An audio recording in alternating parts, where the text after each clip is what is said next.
a lot of brujos who are sort of like wizards, and they use herbs and they do spells and stuff like this.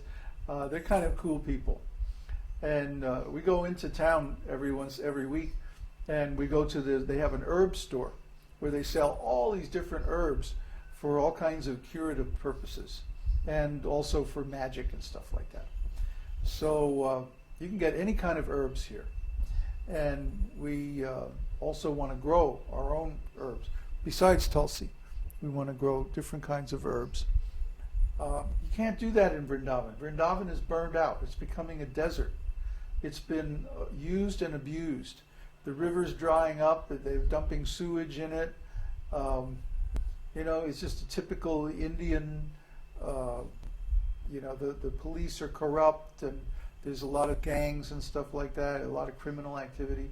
Here, there's no criminal activity. Well, except that Florian got his backpack stolen out of the car yesterday. But that was our fault because we left the car open on a road in the middle of nowhere. Anyway, that's the only criminal activity we've heard of around here. And there's not a lot of drug smuggling. That's all in Chiapas and places like that, and up north near the U.S. border. So there's not a lot of gang activity down here. There's some rascal kids that go down to the river and here. That's about the worst thing that we've seen going on here. So it's a lot less dangerous than Vrindavan, India.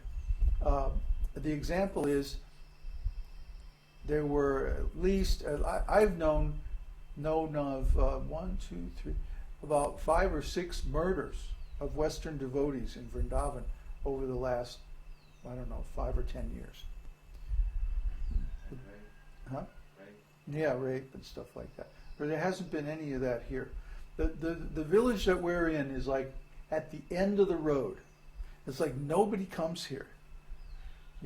People leave this place alone. And the people who live here like it that way. They like to be left alone. And it's very, very quiet. But the most exciting thing that goes on here is once a month or so they'll have a block party and play a little disco music. That's about the swinginest thing that goes on in this town. And Benito Juarez, the village where we're going to move, is even better because the road is horrible. You have to really want to go there. But the village itself is better organized, it's prettier, it's older, and I think the people are more wealthy and more established.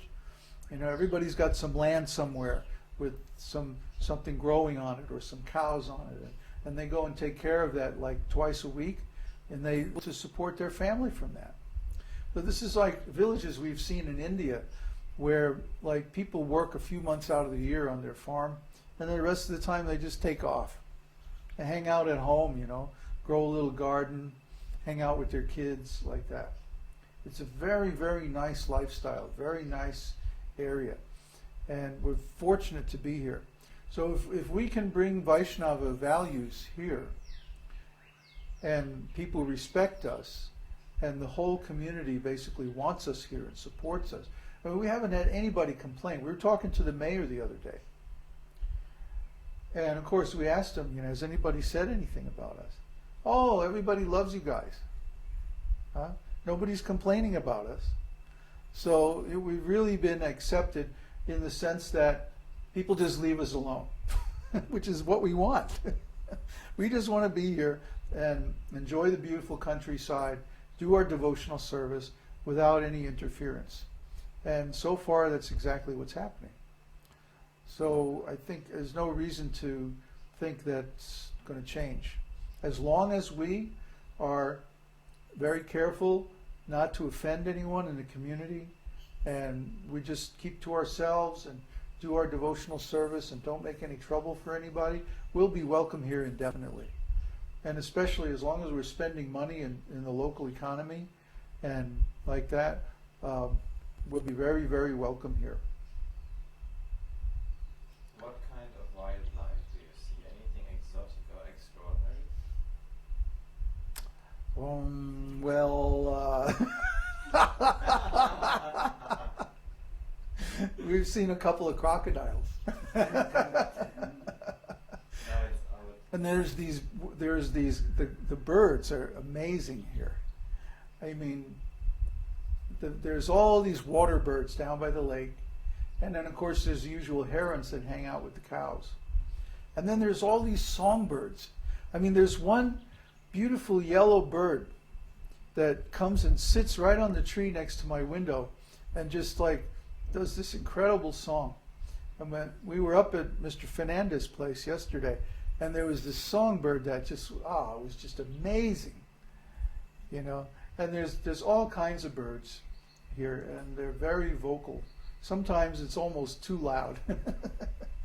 And you know, the usual lizards, and there's a few snakes here and there, but I mean, really, it's mostly plant life. There's all kinds of plant life here. And you walk up anywhere into the jungle and you see all kinds of exotic plants. Oh, and the interesting thing is, people have had this land under cultivation for hundreds of years now.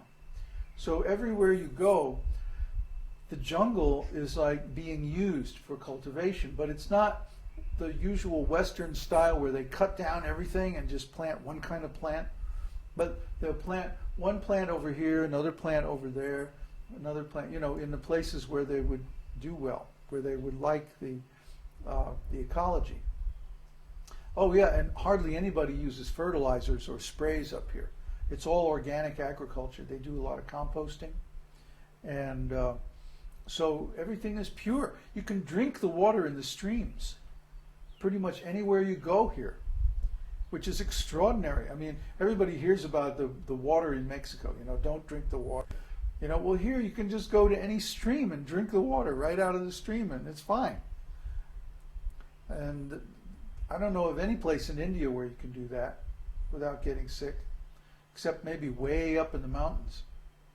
So we have an extraordinary opportunity here.